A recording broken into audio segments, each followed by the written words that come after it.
Amazon জঙ্গল। আর এই জঙ্গলের মাঝ দিয়ে পৃথিবীর সবচেয়ে রহস্যময় ও বিপজ্জনক জঙ্গল হল বয়ে চলেছে এক বিশাল নদী, অ্যামাজন রিভার, যেটিকে বিশ্বের অন্যতম বৃহৎ এবং ভয়ঙ্কর নদী বলা হয়। কিন্তু আপনি কি কখনো ভেবে দেখেছেন এত বড় একটি নদীর উপর আজ পর্যন্ত কোনো ব্রিজ বা সেতু তৈরি হয়নি কেন? আসলে এর পেছনের কারণগুলো শুনলে আপনি সত্যিই অবাক হবেন। প্রথমত, অ্যামাজন নদী বর্ষাকালে ভয়ঙ্কর রূপ ধারণ করে। বৃষ্টির মৌসুমে নদীতে এত বেশি পানি জমে যায় যে ঠিক করে বলা যায় না কোন দিকটা উপকূল আর কোন দিকটা নদী।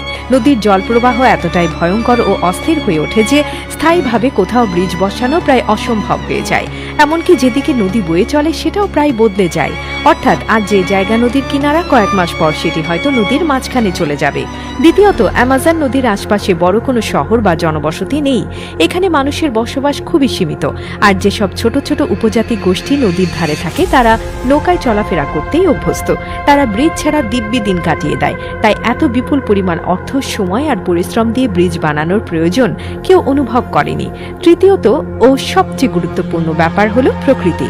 অ্যামাজন অঞ্চল এমন এক জায়গা যেখানে হাজার হাজার প্রজাতির গাছপালা, প্রাণী, কীটপতঙ্গ এবং জীববৈচিত্র্য রয়েছে। যেখানে বড় কোনো নির্মাণ কাজ করা মানেই প্রকৃতিকে বিরাট আঘাত দেয়া।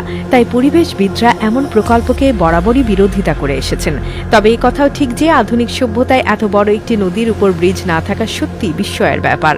কারণ পৃথিবীর প্রায় সব বড় বড় নদীর উপরই সেতু রয়েছে।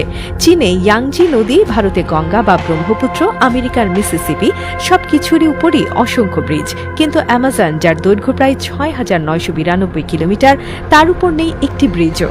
আজও যারা অ্যামাজনের ভেতরে বাস করে তারা দিনরাত এই নদী পার হন ছোট ছোট নৌকায়। ওখানকার শিশুরা স্কুলে যেতে হলেও নৌকা ব্যবহার করে। অর্থাৎ এই নদী তাদের জীবনের অংশ, আর তারা জানে কিভাবে তার সঙ্গে থাকতে হয়, যুদ্ধ করতে হয়, ভালোবাসতে হয়।